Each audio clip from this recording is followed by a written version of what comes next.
You are about to see mutilated corpses, burning tank carcasses, and all out mayhem brought to you by Frontline Fatalities.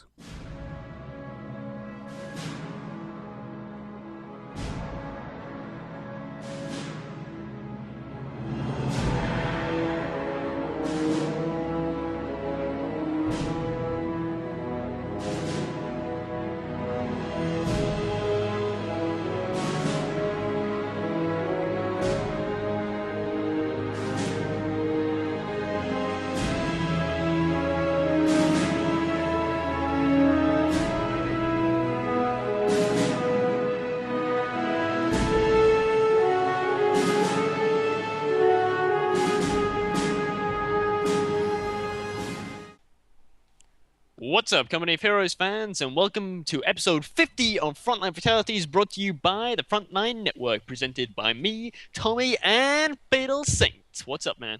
What's up, Tommy? We got a special treat for our viewers today. How about you take the honors, Tommy, and introduce our co-caster for this Expert Insight episode of Frontline Fatalities? Oh yeah, he's joined us once before, and here he is again. It is the man who's taken he's just been storming through Sunday Night Fights and all the latest tournaments. It is, of course, the one and only Mr. Aimstrong. What's up, man? Hey guys, it's good to be back on the cast, and I hope I'll prove some insightful information to the viewers. Well, I know last time we had you on, it was you versus Aljaz. You were playing his Brits on Angerville. I know a lot of people got a lot out of that because that was the first time we'd featured Brits on the Frontline Network. And, people, fighting Brits can be really tough if you're fighting a really good opponent. Fireball, he was really on his shit. He was not pulling any punches. I mean, that canister shot, ugh, I still had that little reel around in my head, just boom, and the whole Gren squad just fucking, turns into mist. Anyway, today you're going to be showing us, in fact, another game versus Fireball, but this time you're going to be telling us about how you play your Ver against Americans on Semois in tournament positions. I mean, doesn't get much more classic than this, does it? I mean, this was an auto match game, wasn't it? Now, this was a recent practice match we played to prepare for the SNF tournament. Okay. So, it was pretty exciting. I streamed this game, so heads up, I'm streaming sometimes, but this was a really stressful game. You got something to look forward to. Yeah, All right. I actually watched this. I watched very small bits and pieces of this while I was doing editing for the Frontline Network, for doing more Frontline Fatalities episodes. So I peeked in a little now and then when my processes were running in the background. And I gotta say, I got even more majorly impressed by watching your stream, actually seeing you play, than just watching your replays. Because watching your replays are impressive in its own sake, but watching you play on the stream, that was damn impressive, Aimstrong, I gotta say. You need to stream more, man. Every time you stream, it's like, 200 viewers or something. It's like when Seppa streams, he gets a shit ton of viewers. But anyway. Yeah, I'm just excited because when I stream, I'm not able to focus properly if I talk about what I do. But now we get that chance here to reveal my thought process in the game. Well, exactly, yeah. Hopefully we were to dig deep into the insight behind the man that took. I mean, you just took one loss, in fact, didn't you? In SNF, you took one loss to Fireball, doing the funky 4 Pyro strat that's kind of been shelved. Yeah, it hasn't seen light. It's been put into the corner. It's not allowed to speak or show itself again. Yeah, that one's been shelved. It fucked you. It fucked me when I played Pepsi in the Reddit tournament. Yeah, it just fucked us. So we don't talk about that anymore. Yeah, the strat of which we do not mention its name. Exactly. But yeah, today you're gonna be showing us some Semois action with your Ver. Obviously, very different to how you play against the Brits, and hopefully gonna be some really awesome stuff here for your viewers. Because whenever anyone sees you, it's very recognizable play. It's a very recognizable play style. It's a very different play style to what a lot of other players play it like. So hopefully, we'll learn a bit about the theories and the kind of the systems that you use when you're playing. But let's get the replay going. So we're all at the 5-second mark. Yep, got a 5-second mark, and I'm following Aimstrong's Ver on Semois. You got the Fireball, Tommy? I've got Fireball. Okay, count me in. All right, let's start start the playback in 3, 2, 1, unpause. 6, 7, 8, 9, and 10. So, Aimstrong, do you have any specific build orders on Semwa? Is it different from map to map? What do you generally do on Semwa against Americans? It's I prefer to go the 41 build, focus, and then I actually built an MG instead of the sniper as the third unit because of all the shot blockers here on this map. And I remember specifically when facing Aljaz here, I went the MG as the third unit because when I faced him in the tourney, he actually went like 3 jeeps against me. 3 Yeah, I Gs? remember that. He kept on sending them, What? didn't he? It was in the SNF game, and he just kept on sending them. I think the first one was kind of useful, but then as soon as he built a second one, you're kind of thinking, what the fuck? And then he just kept on building them, and eventually he just lost, and that's like 660 manpower, down the drain in jeeps. I mean, by the time you saw the second one, were you just thinking, this is great. Yeah, this is great for me. I was worried he was gonna be turn insane or something and have to disconnect from the game, not moving any units because he was suffering from something. But I mean, that's got to be some kind of sniper rage or something. It's like something just clicked into his brain. I have to kill the sniper. I have to kill it. Just to kind of calm him down for the next games. It works for the US. It really helps against the sniper because it locks the Wehrmacht player into a certain part of the map. He can't be as aggressive as when the US don't build the Jeep. And that's why I recommend always going MG as the third unit if you're Wehrmacht and facing a Jeep in the start, because it's just too much of a hassle if you get the sniper out as the third unit. He won't be able to do anything because the Jeep can just rush him or deal too much damage. Now, this is interesting. This is something that again, only really you seem to do this, but I mean, logic would suggest that early on in the game you wanna capture resources over VPs, and that's what most players do. But you almost always go for a very quick VP cap. What's the idea behind that? Yeah, I feel I always want to practice for the real games as I see them, the tourney games, and I just like to lose as few victory points as possible. Normally, Is when it I like play, a psychological thing? Mind games? that's to have the victory point lead in an eventual third game if you play in a tourney. So you are the one who's able to decide the factions. Okay. So every time I practice, I always want to lose fewer than 100 victory points, or I start to get a little disappointed in myself. If I lose more than 100 victory points, then I feel it's a really intense game. It's always like that. Well, fair enough. So, I mean, you do Volvolk MG Sniper. Now, most players that when we've featured build orders like that, I mean, that's a kind of variation on the classic theme, which is Volvolk Sniper MG. I mean, you used to do that, didn't you? You used to do the Sniper first. What made you decide to change and go for the MG instead? The US players started to play a bit more passively. If you notice now, you'll see riflemen in the south and riflemen in the north. So he's not going to try and do a flank on me right now, which means that I want the MG so that I can play aggressively. I don't take any chances by going into the middle now. I'll have the MG to back me up. Whereas if I had the sniper, then of course if he actually decided to flank me, then I'd be really fucked up if he came from behind, because I'd have to retreat the sniper, and that's just lost time. You want to get the sniper out so it can kill all the time. Never stop shooting. So this is interesting. You're spreading out your units quite a lot now. You've got the MG kind of in the middle. You've got one Volk down in the south and one Volk up in the north. What makes you feel, when do you feel comfortable to split up your forces? Because most of the time people would say, that's suicide, to split up your forces as there. Yeah, earlier I'd seen he had his rifles in the north plus ammunitions that forced my pioneers to retreat. So I didn't expect them to be able to do any flanking work right now. Then I saw them decap the victory point in the middle, and I knew that the MG and folks would be safe from any big movements now. That's why I set my focus on DS to the fuel point next to the base. You absolutely need the fuel on Semwa as Wehrmacht, or he'll out-tech you. It's really painful if you don't get that fuel to blow. Okay, so the fuel is pretty integral now. So yeah, he is kind of flanking you now, but I can almost see already that you're going to be feeling quite comfortable, because he's not really got all his forces there, and you've already forced a whole rifle squad to retreat, whereas you've got all your 4 tier 1 units in roughly the same place. Yep. And the sniper came out just in time to be able to peck away at that flank. And right now we see that he's trying to kill the MG, and the bar pop, that was really a good choice by him right now. Because he might be able to take down that MG. I can't remember if he actually did it. Oh, he's not gonna quite get that. So now you've seen bars. That's the first bit of tech you've seen. What does what does that tell you? What does that click on in your mind?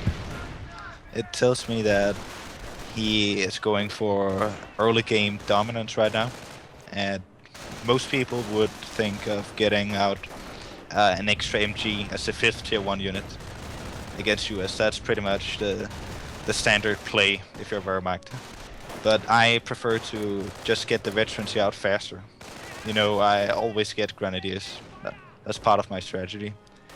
And by him going bars, it actually, I view it as, it doesn't really add an extra element into his gameplay. It just makes the units you have right now stronger. But they're still countered by the same units. Folks in green cover will still tear them up if they charge them through roads, which are a lot of here in this map. And the MG will still suppress them, whereas if you had gotten an M8, then I'd have to invest resources into a pack, because that's the only unit that can really take down the M8 reliably. Or a sniper, then I'd have to play very conservatively with my own sniper to not get counter-sniped. But by going bars, I know that I'll have to wait for the Grenadiers to come out, but I'm also much safer in the mid-game. That's what I call the mid-game, when I start getting out the Kampfkraft Center and the veterancy. That's really interesting. So, I mean, you've actually... Fireball has actually gone for a triage now, and he's even building grenades. He's even upgrading grenades right now. So, do you actively look for signs of the triage? Like, when you were playing this game, did you see, there's fully health rifle squads, that means it's a triage? And does that then change your mind on what to do tech-wise? It doesn't change my mind tech-wise, but it gives me some relief, because I know that he's invested a lot of resources into, again, the same element as he started out with. Now, grenades, you mentioned he was taking those, and that's not something I expect right now, because that's extremely offensive play. How much fuel does he even have right now? He's only got 30 fuel in the bank after taking grenades and triage, but he does have lots of munitions. He's only upgraded... Oh, he's upgraded both flamers, in fact, but he's been sitting on quite a lot of munitions for a good chunk of the game. So he's got 150 munitions right now. So that's enough to throw quite a few grenades, and it looks like he's going to be shaping up for a big flank now. Yeah, I remember this. You see, the bars fuck up the folks, and they're gotta be retreated. And right now I'm thinking of putting the MG over to the bridge where it can't be flanked. It will force all his units to one point. And here now is when I saw that he had nades. Which yeah, actually, I saw the animation on the rifleman, but he never got the grenade off. Yeah, that was like a game of chicken where you drive with 2 cars into each other, because if you had thrown that nade, then the MG would have been fucked. But it was a really costly maneuver he made. He lost the whole rifle squad, and the other one was too wounded to actually do anything there. So I think he was just desperate to use his tech. He had just got nades there. But he has all of the map right now, pretty much. He does have a lot of map dominance, so you were saying that you use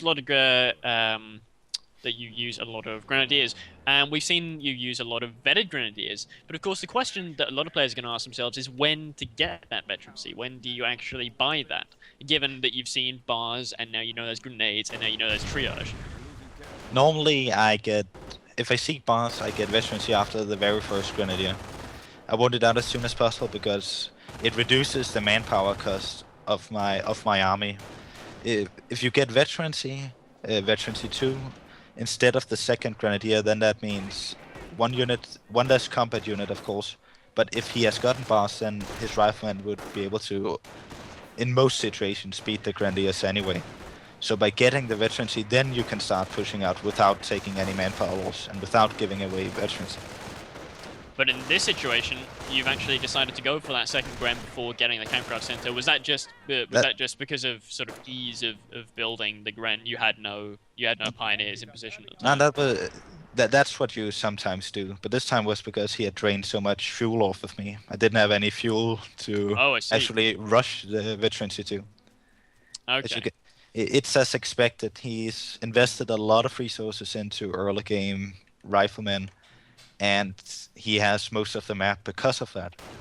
But I'm still feeling rather confident right now, because now I'm going to get my veterancy, and I'm going to be able to fight back now, because he's played right into my hands tech-wise. The Grenadiers with Sniper and MG support can beat Riflemen, at least with Seal, and if you... It's almost even, but I'd say it's a bit to the Wehrmacht's favor. Yeah, you seem to be doing. I mean, you're doing quite a lot of manpower damage up here in the north. You know, you took no losses on that Grand Squad, but still killed a lot of rifles, a lot of wounded, dead rifles there. And that squad now is probably going to be retreated by just that single Volk. So it's looking like you're kind of stabilizing, as you say, and you're going to get that bet soon. And 18 kills on the sniper. I mean, is that one of the main things that is really the pitfall of going for such aggressive rifle play? Is that just allows you to get so many sniper kills? He definitely drains a lot of manpower for Fireball, but it's also about how he moves around the map. Just as the sniper came out, the engineer and riflemen were walking and just being able to be pegged off by him.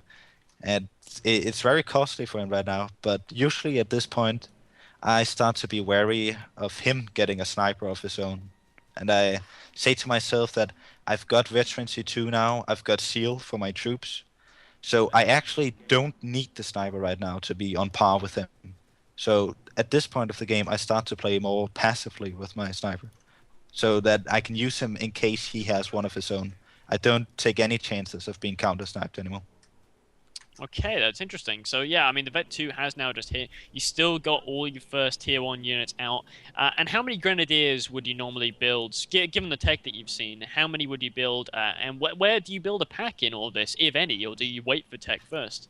I'm about to build a pack right now because I got the sound on max settings, which means that you can sometimes hear the building sounds from his base, and I could hear the motor pool coming up. Ah, clever. And that also means that I know that he's not getting a sniper anytime soon. So I'm building the pack right now and going to try and move out my troops. You can see I'm split on 2 fronts right now. Yeah, you're capping a good chunk of the map at the moment. Seeing that he has so many troops concentrated in the north means that I can move down to the south and in the middle without much trouble. Yeah, you got these 2 Grens operating together in the middle with the sniper still picking away now, 19 kills. And now you've got the pack, and that's going to arrive well in time for the M8, which is just coming around the corner right about now. I mean, is the M8 something to be afraid of, or do you kind of think at this point, you know, if he had gotten a sniper, that would have been a lot more scary? Well, I think but both units, you shouldn't think of the fact that the M8 is a higher tier than the sniper. And that it should be better because of that. You need to think about what it means that he gets out the M8. And right now it means that if I get tier 3 tech, which you asked about the Grenadiers earlier, I usually get tier 3 tech in anticipation of the weapon support center as well, because he's going to invest a lot of anti-infantry to take down these vetted Grens and my good combined arms here. I mean, he only has riflemen, and they're equal to the vetted Grens. But I have an upgraded MG compared to his, and I got the sniper, so he's going to want snipers of his own. You see it a lot from the top players. And then to fight back at that, you'll like to get tier 3 with the Pumas, because then he has to counter an extra dimension again, what I mentioned earlier, in form of the vehicles, because the riflemen won't be able to. But by seeing their mate now, he has indirectly countered, not necessarily countered, but it's on par with tier 3. I won't be able to roam around with Pumas, so I decided on getting a 3rd Grenadier. Normally I get 2 or 3 before I take tier 3, and I know that my Pumas won't be unhindered when they come out right now. Okay. But you do still have the pack, and you're actually moving that up into the middle now. You're probably going to get a couple of shots off there. But overall, it looks like you're doing particularly well, especially in the area of denying veterancy. We've got no veterancy on any of these rifles. So some of them do have a couple of kills. You've got one that has 4 infantry kills there. Probably not too far away from Vet 1. But that's the key thing, I suppose. You know, he's gone for triage, nades, and bars, and he really doesn't have all that much to show for it. I mentioned earlier that I think that these infantry battles are a little to the Wehrmacht's favor, but that's only as long as the US player does not have veterancy on his troops. As soon as they get that, then they start. Just a veterancy 1 rifleman bar squad will be able to defeat a veterancy 3 grenadier squad at close combat. But still, that's just veterancy 1, and that's what they get after killing 4 grenadiers. So you'll want to try and deny him as much veterancy as possible, so that your troops are much stronger than his troops. And that's a key part of the strategy. You'll see it later, and I'll explain it. Because right now, how many troops does Aljaz have right now? Does Fireball have? Well, he's got his 4 rifles. He rebuilt the one that he lost. He's got his 2 original engineers, and he's got an M8, and he just built himself a sniper. That just came out of the weapons support center. So if you count the engineers with flamers as combat units, he has a total of 6 combat units. And Yeah, I got my plus- 2 folks and 4 grenadier squads, all of them with veterancy. So actually, my infantry force is stronger than his right now. Which also means that, in contrast to what most people say, that Wehrmacht has to play defense. Oh, just 1 second. We've got artillery right now coming down. Yeah, it's coming down. Actually, really, it's coming down on the pack and the MG. This could be quite bad, but you do actually have a grenadier there. Oh no, but you lost Wow. a pack. That's a. But you did kill a flamer engineer, so it's kind of, you know, like for like.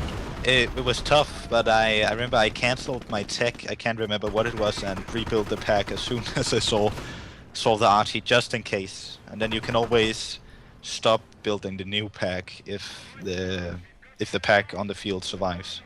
But you absolutely need a pack against an M8 with an army composition such as mine right now.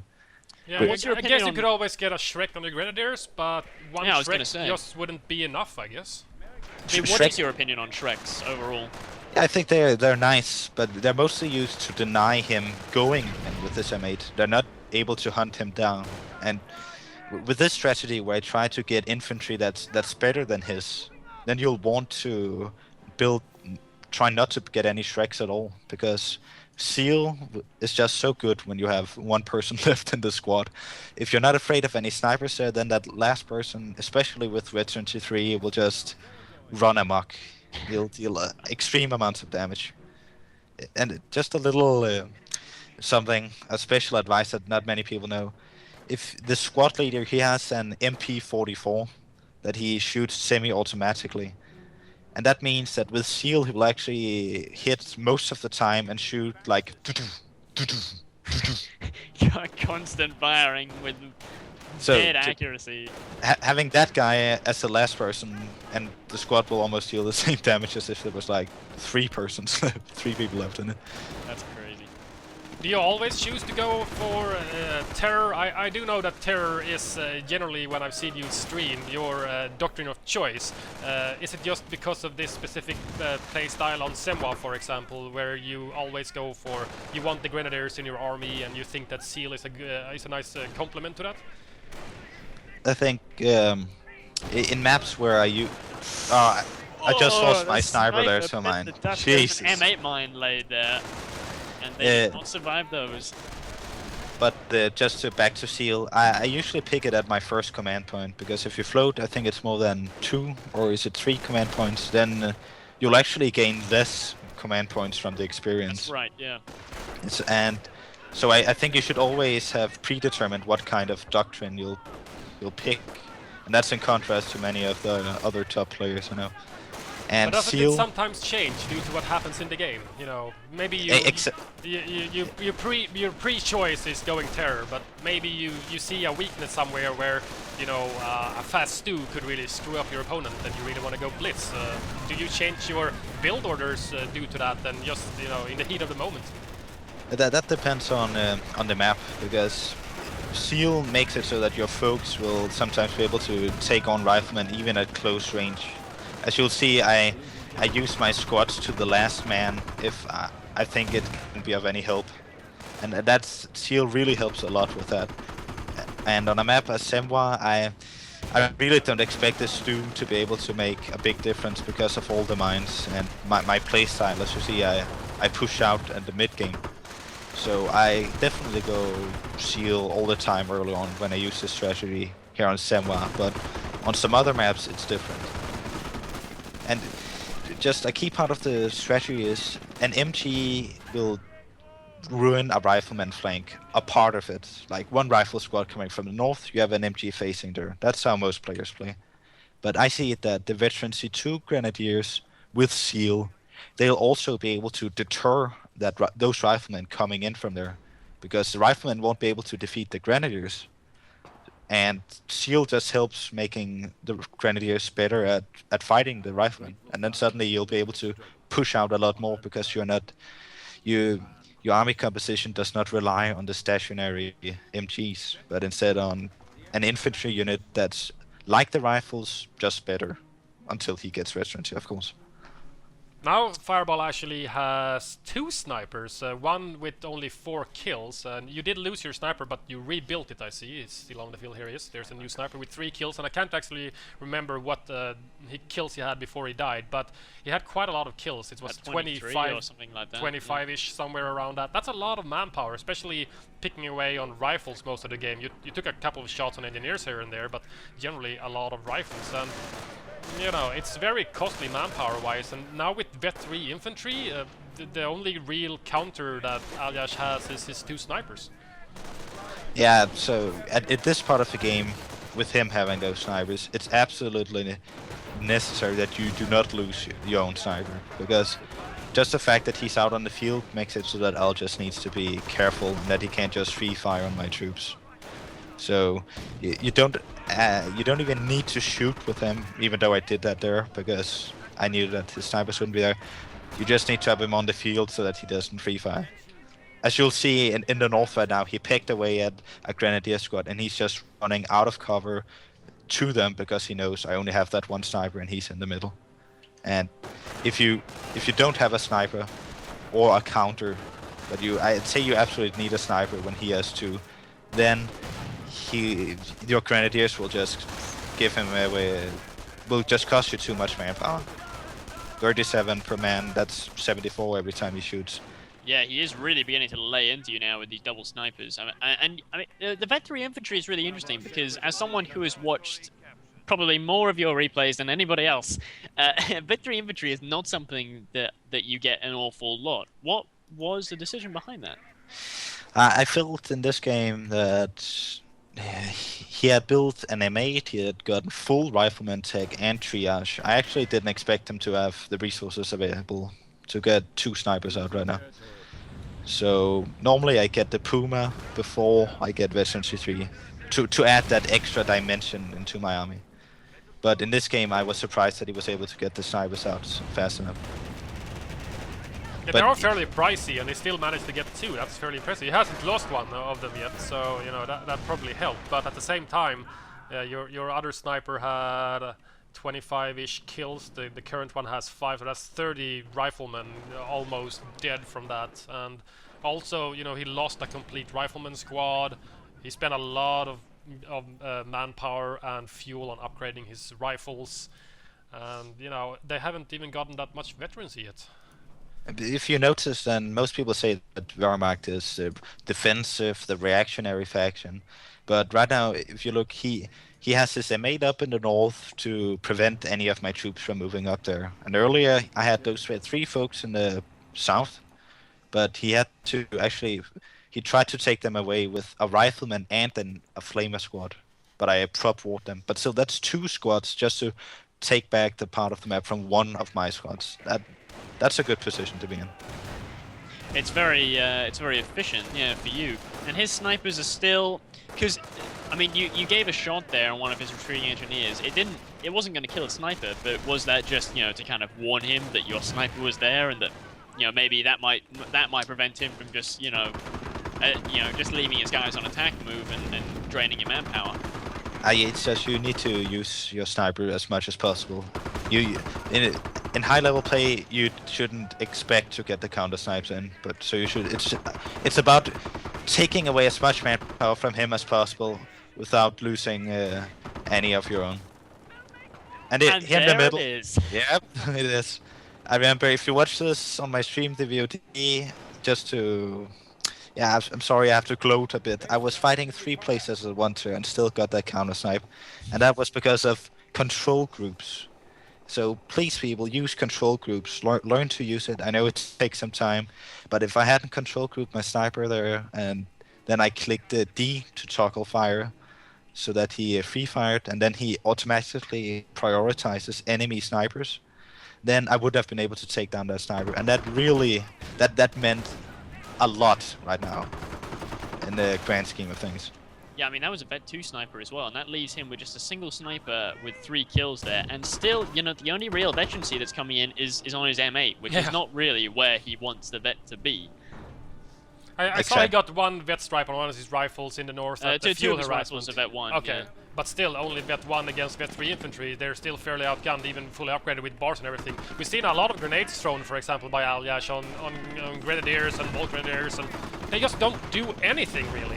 You just microwave away a little bit, take a little bit of flak from the explosion, a little bit of splash damage, but it's just not enough to even, you know, barely harm one of the members of the unit, because just vet 2, vet 3 just completely denies grenade damage for some reason, almost. It's 20% extra health, and on top of that they have that heroic ammo they get from Veteran 2, and with Seal they just become...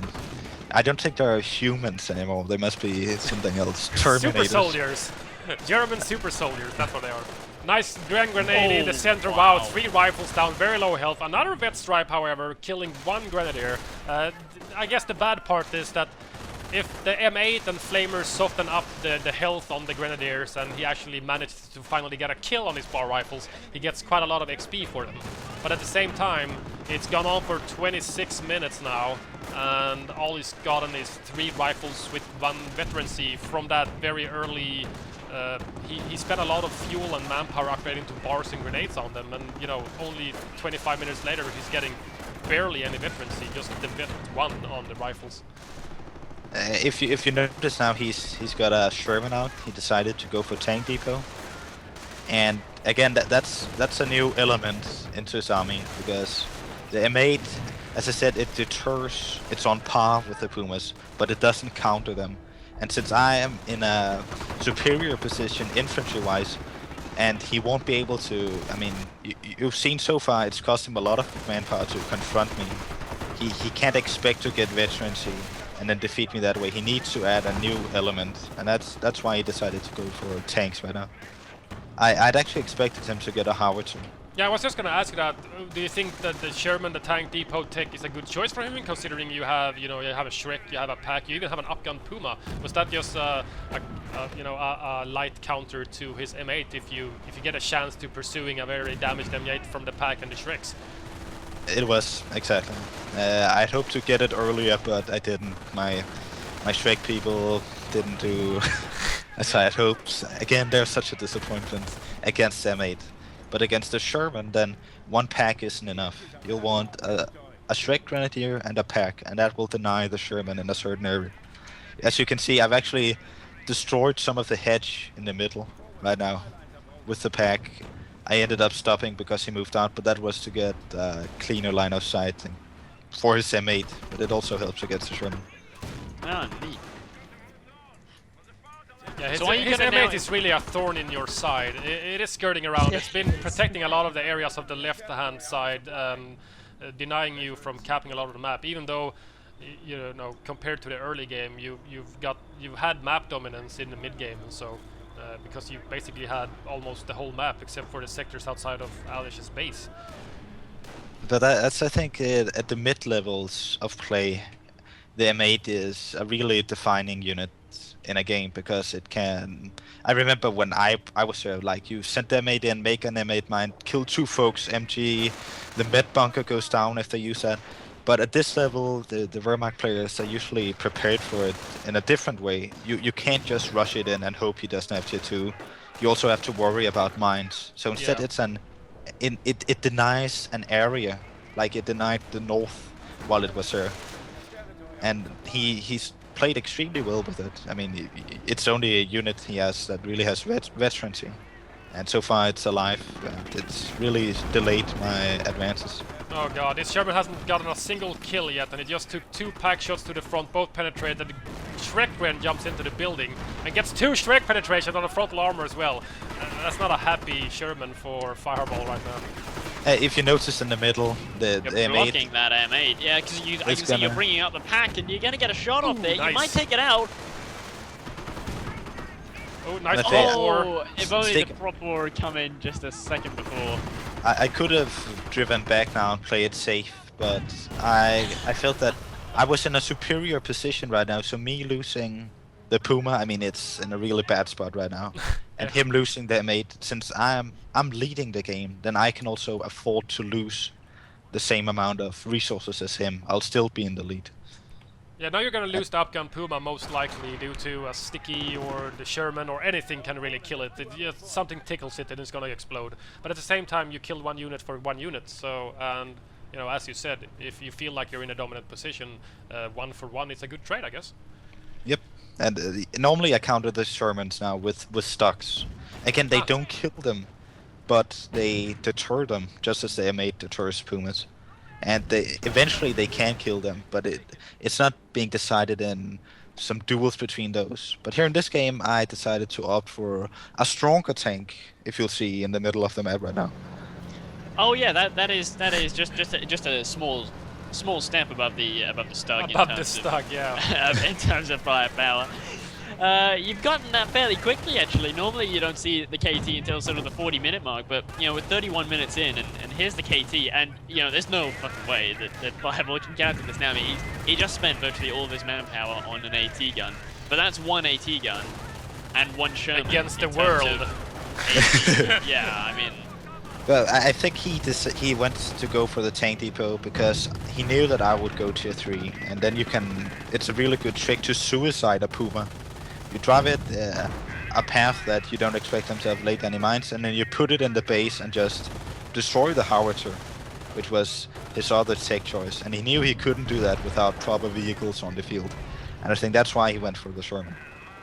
And now you're just capping everything. You're capping his fuel, and you got a Puma there to help out there as well. Oh yeah. And, you know, he can't possibly build enough AT guns in the time he has. If You know, he's already on 170 VPs. I mean, again, people say that Wehrmacht is the slow faction, blah blah blah. But right now you see that what in the end what really hurt him this game was that I had a superior infantry fighting force. He fought back really well with his combined arms, but it just wasn't enough. Right now I have 2 folks and 4 grenadiers, veteran C3. How many units does he have? He just lost a rifle on retreat as well, dropping a bar for your Volks to pick up.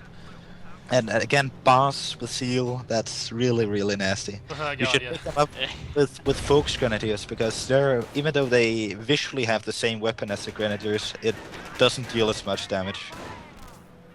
So it's a bigger upgrade to pick them up with your Volks instead of picking them up with your Grenadiers. Yep, because the Folks is standard. I never thought weapon. about it that way. Sometimes you need something else, like having a sturdier squad, but right now just putting folks in a house really was enough, I felt. That's really what I was thinking about. It's you know, generally you pick it up on the Grenadiers because they're just more health and a bit more powerful, so they'll be more survivable. But I guess at the same time you have to trade off, give them to the weaker Volk squad, but they get a bigger upgrade out of it because their weapons are worse than the Grenadiers' weapons. Whoa! Counter snipe! I just Across the road! Yeah, he must have. I think he was pretty stressed out right now because it was his last chance of getting me right now. His AT gun was down, totally destroyed, so the Sherman isn't enough. Yeah, I saw the KT actually obliterating that AT gun. 2 shots to decrew it, and then another shot or 2 to destroy it, and I was basically by AT gun. And the only forces of AT has now is an un-upgun Sherman actually. Yeah, that's not gonna have a chance in hell beating a KT. It's not going to be able to penetrate the normal saving for rare armor. OMCG though. Ooh, He nice. is saving for OMCG. He does have 700 manpower, but I mean, you know, what can he possibly get really that's gonna... Lucky roll. I don't know. Double AT guns? I guess we'll see. Wow. Just, Now he's lost his sniper as well. I mean, he's still got the 1 sniper, I suppose, but... If you think about it, we talked about doctrines earlier. Then with me having Terra and Seal, then we kind of had equal units available to us. But as the game progressed, with veterancy, my units turned out to be stronger than his. And on top of that, I get this completely extra element. I think there's nothing that really matches it. These super tanks, the King Tiger being the best of them, and he doesn't have a counter to that at all. You saw how it just brute forced all his men on the bridge. Yeah, I mean, there was that The gnarly slink. bit where they were all stuck around that negative cover around the AT gun. I mean, each shot on the AT gun was doing damage to the guys around him from the splash. I mean, it was just horrible. Sherman went down, and yeah, he hands in There the he towel. is. A GG. If you notice 338 victory points, I'm not satisfied. He says Tiffle was useless. Would you agree? I mean, would you have? I No, mean, I have a completely different opinion than yes here right now. I shouldn't feed my opponent information in case we meet in the finals. So Sunday night final. Oh, and Sniper died to their mates. That's typical. oh Christ, yeah, it just died to the M10. Jesus Christ. M10, yeah. AT But- tanks doing its business, killing infantry like no other. Why not? But I felt that Tier 4 was a good choice. I don't. What should he have taken instead? If he had taken snipers, then the Pumas would have been able to do much more. If he gotten a third sniper, if he had gotten a howitzer, then it might have helped him. But I mean, you can evade it, and I don't have that stationary army right now, so it's not MGs he's shooting at. It's just infantry, and it could have been destroyed by a suicide Puma. So I think that going tank depot was the correct tech decision here. Yeah, I mean, you just had this great kind of synergy of units. I mean, the tier 3 arrived a bit later than what we usually see. Like when you played Symbiosis and those kind of 3-0 games, the games are often over. You know, when the Puma rolls into his base and kills everything. But Yeah. here it was just the force of infantry, the force of the vetted infantry, and just fireball. He just got no vet. The only way he could get vet was on those new elements, as you said. The M8 and the sniper, they got veterancy, but the rifles were there. All even with packing pineapples and bars and triage to keep them healed up. But even with all of that, they still struggled. If the viewers ever get in a situation like I was in here with, they got vetted grenadiers, but he's got fully upgraded riflemen without veterancy, but he's got the snipers, and you are afraid of trying to get the counter snipe. You're not sure if you can do it. Then just remember, cap the other parts of the map. Don't focus your army into one place at a time. Spread out, because you've invested yourself into veterancy. You've got seal, your troops. A grenadier squad will beat a rifleman squad with bars in that case, and then you split up his army, and that will then allow you to move into the middle, because he's forced to take the sides. And here on Semwa, as you can see, the sides have more resources than the middle, so doing that he will be forced to react to that. I mean, it was just a great example of your kind of your very classic play that we've seen so much in SNF, and hopefully we get to see it again. When you take on into the fucking championships for whatever kind of crazy prize pool money they've got going. $800 or something, and GTX 680s and all kinds of fun stuff. So we'll be looking out for you in those games, and I'm sure all our viewers will as well. Hopefully, not too many of your opponents have watched this episode and thinking, yes, I see now. I see how I'm going to beat them. But then, of course, there are some tips and tricks that our master has to keep for himself. Well, of course, Master, he teaches what he knows, but not all of what he knows. So, thank you guys for watching another episode of Expert Insight. Hope you guys all enjoyed this episode 50. And any closing words, Fatal? No, nothing really. Very impressive play from. I think Aljaz played it right, but at the same time he just got countered, a few times, and then he got a new element into his army, and then that eventually got countered. It just went back and forth really, and Aimstrong just emerges victorious. That was basically just what happened. I was fairly impressed, and I must say the few bits and pieces I saw on the live stream was extremely impressive. I actually think that I caught a glimpse of the which Aimstrong commented on when he was fighting on 3 fronts at the same time and still managed to magically, with control groups and hotkeys, get a counter snipe on that Vet 2 sniper in the center. Very impressive. Fantastic stuff. So thank you guys for watching, and we will see you all next time. So yeah. See you.